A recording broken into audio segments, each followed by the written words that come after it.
Kaixo, arratsaldeon eta ongi etorri gaurko hitzaldira. Bueno, betiko moduan, hitzaldian zehar zalantzaren bat edo baldin baukazue, badakizue komentarioen atal bat daukazuela zuen zalantzak idatzi ahal izateko. No izan behin, irakurtzen jango naiz zuen zalantza horiek eta erantzuten saiatuko naiz. Vale? Bueno, gaurkoan hitzaldia DuckDuckGo nabigatzailearen inguruan hitz egingo dugu, vale? Nabigatzailea, bilatzailea, pixka denetik, vale? Ikusiko duzuen moduan. Pribatutasuna nabigazioan nolabait nabigatzaile honen bitartez edo bilatzaile honen bitartez pixkat handiagoa dela esan dezakegu, vale?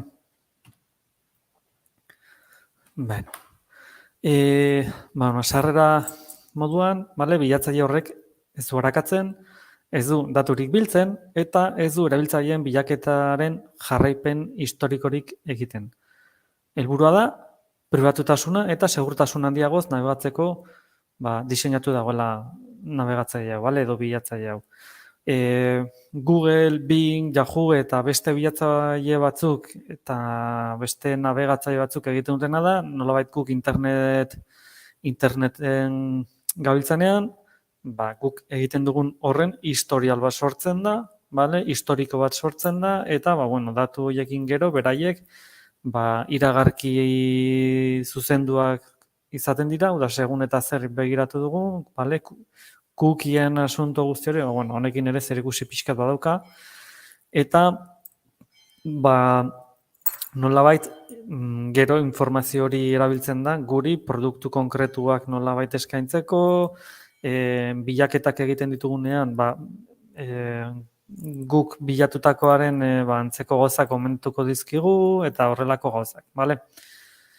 Bere nabigatzaile eta bilatzaile honek nolabait egiten duena da, arazori, bale? Ez du historiko hori gordetzen, beraz, informazio hori gero nolabait ez daukate erabiltzeko modurik gero pertsonei eskaintza konkretuak egin ahal izateko, bale? Informazio hori ez daukatelako. Eta nondik ateratzen da DuckDuckGo? DuckDuckGo, herrialdearen arabera ezagunagoa da, edo ez, Espainia mailan ez da hain ezaguna, baina estatu batuetan nahiko ezaguna da. Hala ere, Google da nabigatzailerik erabiliena mundu mailan.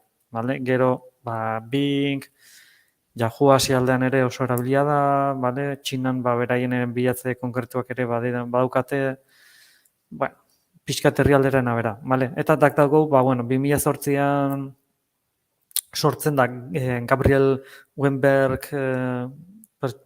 pertsonanengatik, bilatzailea sortzen du, 2010 urtean bilakete historia hori nolabait kentzea erabakitzen du, hau da, ordura arte gaur egungo beste bilatzaileak egiten dutena egiten zuen, historiko bat sortzen zuen eta historiko hori nolabait gero erabiltzeko aukera zeukaten. Gaur egun ordea ez, eta hori 2000 urtean pertsonanek edo, enpresadok arduronek erabaki zuten zati hori nolabait kentzea, historialaren zati hori ezabatzea. 2010 urtean, enpresa batzuk inbertsioa egin ondoren, bilak pixkat gauza berriak garatzen hasten dira, diseinu berri batekin hasten dira, eta 2004 urterako nabigatzailea sortzen hasten dira, baina 2014an ere Maceko Safari nabigatzailean, eta iOSeko Safari nabigatzailean aukera bezala agertzen da, eta Firefoxen ere.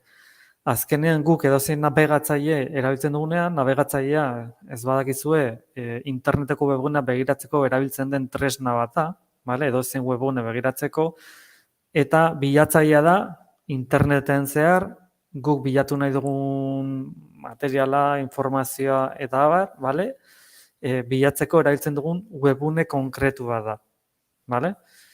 Hau da, nabigatzailea, bilatzaileak eta beste edozein webgune begiratzeko erabiltzen den tresna bat da. Eta bilatzailea webgune mota bat da. Gauzak bilatzeko erabiltzen den webgune mota bat. Vale? 2014 urtean, nabigatzaile hauetan, Safari eta Firefoxen, DuckDuckGo bilatzaile bezala erabiltzeko aukera zegoen. Gaur egun, nabigatzaile gehienetan, normalean, Google daukagu. Barra direkziones, helbidea sartzen dugun barra horretan, bi aukera dauzkagu alde batetik webgune baten helbide konkretua sartu ahal izatea eta bigarrengo aukera da bertan idaztea zer bilatu nahi dugun. Vale? Behin idatzita, enter sakatzen baldin badugu bilaketa egiten du. Vale? Nabigatzailean segun eta zein aukera daukagun konfiguratuta, vale? Normalean Google bilatzailearekin, bilatzaile hori erabiliko du bilaketa egiteko, vale? Normalean, esaten duen bezala, Google daukagu, baina 2014 geroztik aukera daukagu Googleen ordez DuckDuckGo aukeratzeko, vale? Bueno, eta beste aukera batzuk ere badaude, baina kasu honetan DuckDuckGo bilatzailearen inguruan ari gara eta horregatik aipatzen dut, vale? Eta, 2023an gaur egun, hainbat gailutan eta sistemara egiten erabili daiteke. Vale. Gaur egun, bai bilatzaile bezala, da webgune bezala gauzak bilatzeko, eta bai nabigatzaile bezala da. Google Chrome, Microsoft Edge, Mozilla Firefox, vale? Opera, Safari, guzti horiek nabigatzaile dira, gaur egun ere nabigatzailea badago, DuckDuckGo nabigatzailea, vale? Kasu honetan, bai telefono Android eta Appleen, iOS sistemetarako, eta ordenagailuen kasuetan, bakarrik Appleen produktuetarako, hau da, Mac OS sistemarentzako dago nabigatzailea, vale? Egia da, Windowserako ere badagoela, baina Windowserako gaur egun momentu honetan dagoena, beta banda, hau da, probak eta egiten ari dira oraindik bertsio horrekin, bale? Hau da, garatzen ari dira oraindik bertsio hori. Maceko kasuan, ordea, suposatzen da bertsio hori garatuta dagoela eta arazorik ez duela ematen, bale? Bueno, funtzionamendua, beste dozein bilatzaile bezala, bale? Baina, kasu honetan, ez dugu gure informazio pertsonarik gordetzen, bilatzen dugun gauza horiek ere, informazio hori ere ez du gordetzen, guk nabigatzaile bat erabiltzen dugunean, bilatzaile bat erabiltzen dugunean, segun eta zer bilatu dugun aldez aurretik, kontuan izaten du, aldez aurretik bilatutako hori, urrengo bilaketetan nolabait gomendioak emateko. Kasu honetan, gomendioak emango dizkigu, baina ez du kontuan izango aldez aurretik egin ditugun bilaketak. Baizik eta gomendioak, idatzitakoaren arabera, horrekin zerikusia aukatenak, baina kontuan izan gabe aldez aurreko egindako bilaketa horiek. Beraz, berdin dio zeinek bilatzen duen testu konkretu bat sartuta, denoi emaitza berbera emango digu kasu honetan. Beste bilatzaile batzuekin, ez da hori gertatzen. Zerbitzuak, lehen esan dizuetan bezala, alde batetik nabigatzaile badaukagu Mac OS-ren kasuan, Appleko sistemarentzat, ordenagailuren kasuan, Windowsen kasuan garatzen ari dira oraindik, baina probatzeko aukera badago eta ondoren telefonoentzat edo tabletentzat, app moduan, bai Android eta bai iOSen sistemetarako badaukagu, Hori nabigatzailea. Gero, bilatzailea bera webgune bezala, Horretaz aparte, ere, badaukagu nabigatzaileetan komplementuak edo programa txikitxoak instalatzeko aukera ematen digute, eta kasu horretan ere, Mozilla Firefox eta beste nabigatzaile batzutan instalatzeko aukera badago nolabait komplemento edo aplikazio txiki hori, nabigatzailean bertan instalatzen dena. Momentu bat, norbaitek zalantzarik badugan, oraingoz ez dago zalantzarik, badirudi. Aurrera egingo dugu orduan. Zerbait, nabigatzaileentzako luzapenak ere, badaude. Kasu honetan, hau irakurriko lehenengo, sarean nabigatzeko pribatutasuna hobetzen dute. Webguneen iragarkiak eta arakatzaileak blokeatuz. Eta gero, bestalde, postal elektronikoa @dak.com helbidek mezuak dituzten arakatze guztiak blokeatzen dituzten.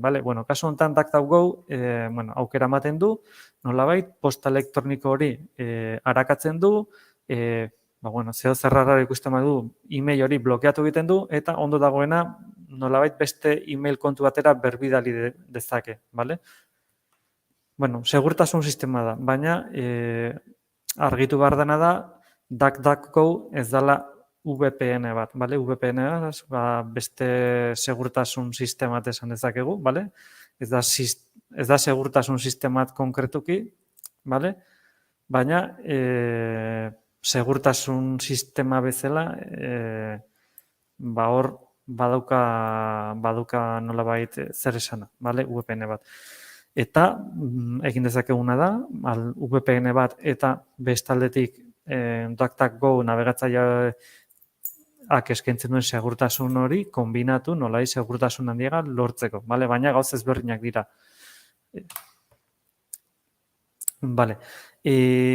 Kasu honetan, DuckDuckGo eskaintzen digu aukera batzuk, diala banks horiek, banks gertzen da, eta irudiontan hartzen dira lista txiki bat. Gehiago ere badaude, eta ikus dezakegu lista hori zein den, baina azken labur metodoak direla esan dezakegu. Adibidez, Wikipedia, harridura ikurra bikoitza, Amazon harridura ikurra A, orduan, bilaketak egiten ditugunean, aldez aurretik hori jartzen baldin badugu, nolabait derrigortzen diozu bilatzaileari, eman behar dizkizun emaitzoiek, zehazki webgune horretakoak izan behar direla. Hau da, Wikipediaren kasuan, harridura ikurra bikoitza jartzen baldin badut, gero espazioa eta gero bilatu nahi dudana, berak emaitza bezala emango didana da Wikipediaren webguneak bakarrik, besterik ez, eta horrela beste dozen gauzak. Amazonenak bakarrik nahi baditugu, harridura ikurra jartzen baldin dugu aldez aurretik, emaitzak bakarrik Amazon webgunekoak izango dira. Eta horrela, hori, lista batzuk badaude, eta gehiago jakine baldin badugu honen inguruan, bertan galdetu diozakegu programari. Learn jartzen duen aukera horretan klikatuta, beste aukerak ere esango liguke. Eta, lasterbideak, eta zureak ere bidaletzez, proposamenak ere egin daitezke zentzu horretan. Abantailak, hasieran aipatu dugu, pribatutasun handiagoa alde batetik, gure informazioa, gure datu pribatuak gordetzen ez dituenez, zentzu horretan, pribatutasun askoz handiago daukagu beste dozen nabigatzaile edo beste dozen bilatzeekin lortzen duguna baino. Gero funtzio begarriak, pixkat arakatzen ditu e-mailak eta horrelako gauzak. Segmentazio hori gabe eta bilaketa emaitzen profilik egin gabe. Gauza berdina. Ez du inolako informazio hori gordetzen, beraz, ez daukagu profil bat, ez daukagu bilaketa historial bat, eta ez dauka nolabait informazioa, gero horrekin estatistikak lortu alizateko, edo informazio hori beste enpresa batzu saldu alizateko, edo informazio hori lortutak guri erosketa gomendioak egiteko, informazio hori ez daukanez, ezin dira horrelako gauzak egin. Kasu batzuetan ere, iragarkiak ere nolabait blokeatzen ditu, iragarkiak ez jasotzeko. Eta, beste abantail bat, erraza erabiltzeko. Beste edozen bilatzaren oso antzekoa da. Erabilpena berdina, orain ikusiko dugu. Ze desabantailak? Zerbitzu gutxiago ditula. Edozen gauzarekin gertatzen den moduan, geroz eta jende gehiago erabili produktu hori edo aplikazio hori, geroz eta nolabait eskaintza zabalagoa izaten da, kasu honetan, DuckDuckGo mundu mailan esan dezagun daukan erabilpena, oso urria da beste bilatzaile handiekin konparatuta, bale? Google, Bing eta Yahoorekin konparatu ezkero, bere erabilpena eskasa da, bale? Urtez urte erabilpena handitzen joaten da, baina, bueno, oraingoz ez dago beste hauen pare, bale? Ez erabilpenean, ez da aukeren artean, bale? Eskaintza hauen dituen zerbitzuen artean. Ez da beste bilatzaile batzuk bezen erosa, hau pixkat kontzeptua berdina da, bale? Ez dauka gauza, hori, Googleek adibidez, ekosistema oso badauka, Microsoft bezala, eta bere zerbitzuen artean Googleeko bilatzailearekin nolabait lotzen dituzte beste zerbitzu guztiak, bai YouTube, bai Google Maps, edozer gauza, bale? Googleen edozein beste edozer gauza, bere bilatzailearekin lotzen dute, eta horrek, abantaiak eskaintzen ditu eta desabantaiak, bale? Desabantaiak izango lirateke Googleen kasuan, hori pribatutasuna aldetik, askoz gutxiago daukagula. Zergatik, Googleek informazioa nolabait lortu behar duelako, gero beste zerbitzu guzti horiek ere eskaini ahal izateko eta danak nolabait bat egin ahal izateko. Kasu honetan, DuckDuckGo ez dauka horrelako zerbitzua eta horren beharra ez dauka, bale? Eta orduan, zentzu horretan DuckDuckGo abantaila dauka segurtasun aldetik, bale? Edo pribatutasuna handitik, baina denak dauka alde ona eta alde txarra, hori ez daukatzerik. Pertsonalizaziorik eta iradokizun automatikorik, lehen komentatu dugu, informazioa gordetzen ez duenez, ezin egiten dizkizun iradokizun automatikoiek, badauzka, baina erdizkakoak direla esan dezakegu, ez dira pertsonalizatuak, ez da gure pertsonari zuzendutako iradokizun bat, baizik eta orokorrean egiten duen iradokizun bat. Eta, azkenean, segun eta zertarako, kaso horiek oso erosoak izaten dira iradokizun egokiak ematen dizkigunean, baina horrek suposatzen du, gure pribatutasun horri nolabait uko egin behar diogula, zeren zerbitzuiek eskaini ahal izateko, bilatzaileak eta nabigatzaileak egiten dutena da, informazioan gorde, lortu, gero iradokizun horiek emateko. Kasu honetan, DuckDuckGo informazio hori gortzen ez duenez, pribatutasun aldetik hobeto egiten du, baina zerbitzu batzuk galtzen ditugu, besterik gabe. DuckDuckGo bilatzailea. Eskubiko irudian ikus dezakezue, nolako izango litzateken, bilatzaile irikitzen dugunean Google osantzekoa da, erdialden daukagu barra bat, lupako botoi urdin horrekin, eta karratu horretan idatziko genuke bilatu nahi duguna. Behin tekstua idatzita, botoia edo enter sakatuta, bilaketa egiten du, eta bilaketa egin ondoren, irudi honetan ikus dezakezuena agertzen da. Kasu honetan, kazetagonoa bilatzen bali dugu, hori da agertzen dana. Alde batetik, mapa bat eskaintzen dugu, eta gero ondoren, webguneak. Kasu honetan, ez da agertzen ematen dizkigun aukera guztia, bakarrik bat, irudian ez da dana sartzen. Gakoitzak idazten dira, beraz, edozen nabigatzean bezala, bilatu nahi dugun gakoitzak horiek idazten dugunean, iradokizunak jasoko ditugu, baina hori, ez guri bereziki gure pertsonari zuzendutako iradokizun bat, baizik, eta edozen pertsonari egingo lioken iradokizun bat, iradokizun orokor bat. Bilatu nahi dugun testu hori edo gakoitz horiek idatzita gero, introa sakatzen dugu eta bilaketa egingo luke guk emaitza zerrenda bat jasota. Beste edozein nabigatzailetan ikusten dugun bezala. Irudian ere ikus dezakegu, behin bilaketa egin eta gero, Googleko nabigatzailean edo bilatzailean ikusten den bezala, hor aukera ezberdin dauzkagu.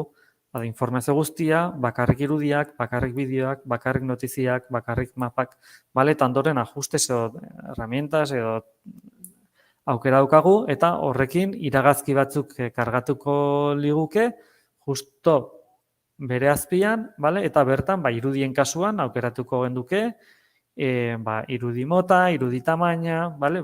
Beste edozein nabigatzaileetan daukagun aukera berdinak dira, edo oso antzekoak, bale? Agian beste izen batekin, baina orokorrean zerbitzu guzti hauek oso berdinak dira. Aldatzen dena da, gero, beraien barne sistemak nola funtzionatzen duten, baina nolabait erabiltzaileari begira ez dago alde handia, bale? Kasu honetan, Googleek bere logotipoa daukan tokian, kasu honetan, tak dago bilatzailearen ikona daukagu, ate bat, bale? Bueno, irudi hontan ikus dezakezue pixkat komentatzen duzuen iragazkien aukera hori, bale? Ajuste sakatuta gero, bertan daukagu, Espainiako webuneak nahi ditugun edo ez, bilaketa seguran izatea nahi dugun edo ez, zenbatutan, bale? Tamaina, lizentzia motak, eta abar, bale? Bilatzaileak ere eskaintzen digu dark mode edo modo oskuro deitzen dena, da normalean nabigatzailean barrak eta estetika nolabait argia izaten da, bale? Ze nolabait hau psikologia aldetik kolore argiak beste sentsazioa ematute kolore ilunak baino, bale? Nola argia, pixkataltasunago alaiago jartzen gaitu ilunak baino, bale? Baina estetika ilunak nolabait bistarentzako eta hobea da. Vale? Baina, azkena gustu kontua da, enako dauzkagu kontu gustu berdinak, eta hemen, aukeratuko du, bale? Eta kasu honetan, bilatzaileak eskaintzen digu aukera bat, bale? Hemengo eskubialden ikustenen irudia, bale? Aparientzia hor ikustek zakezue, alde bat bi karratu, bat txuriz eta marra beltzak, eta bestan beltzez eta marra txurik, bale? Hori da nolabait dark mode eta light mode deitzen dana, edo, modo oskuro, modo claro, edo horra aukeratu gustuken daukazuetena eta listo, bale? Azken ez zer estetikoa da, gero funtzionamenduan ez aldatzen, baizik eta ikusteko momentuan, fondoaren kolorea argia diluna nahi dugun, eta horren arabera testuaren kolorea justu kontrako izango da, bale? Besterik gabe. Bueno, labur bilduz, vale? Bera aukera nagusia pribatutasuna da, vale? Horretan oinarritzen da nabigatzaile hau, eta horretan arlo hontan desberdintzen da beste bilatzaile guztietaz, vale? Izan ere, bilaketa historialak, biltegiratzea baztertzen du. Ez du arakatzailerik barne hartzen eta ez du erabiltzailearen IP helbidea gordetzen. Badakizue, lehen ez dut aipatu, baina interneten nabegatu alizateko, bertan nabegatzeko IP helbide bat behar dugu, eta horrek nolabait identifikatzen gaitu interneten, bale? Gure konexioa IP horren bitartez edo IP helbide horren bitartez identifikatzen gaitu, bale? Hori gabe ezin dugu nabegatu, eta kasu honetan ere nabigatzaile honek ez du datu hori hartzen, bale? Segurtasun aldetik ere, asko zobe. Eta ez du partekatzen datu pertsonalak bisitatu ditugun webgunekin. Eta HTTPS protokoloa lehenesten du beti. Gaur egun HTTPS protokoloa nabigatzaile eta bilatzaile gehiengoak kontuan hartzen dute eta honi lehentasuna ematen diote. Zergatik, protokolo honek nolabait segurtasun protokolo batzuk bermatzen dituelako, horrek ez du esan nahi, webgune horiek 100% seguruak direnik, baina bermatzen dute segurtasun minimo bat esan ezagun. Protokolo konkretu eta zehatz batzuk erabiltzen dituztelako. Kasu honetan, DuckDuckGo, bilatzaile handi bat ez izan arren, hau da, Google edo Microsoft enpresa handi hauek izan gabe ere, horrelako gauzetan ere, adi ibiltzen dira, eta garrantzia ematen diote horrelako gauzei. Bai pribatutasun aldetik eta bai segurtasun aldetik, nolabait garrantzia ematen diote gauza hauei. Gaurkoz, hemen bukatzen da gaurko hitzaldia, badakizue, astero, hitzaldi berriak izaten ditugula, eta hurrengo hitzaldi batean ikustea espero dut. Ikusten dudanez gaurko gaurko hitzaldian ez daukatzue zalantzarik, beraz, hemen utziko dugu. Vale? Mila esker gurekin hemen egoteagatik eta hurrengora arte. Agur!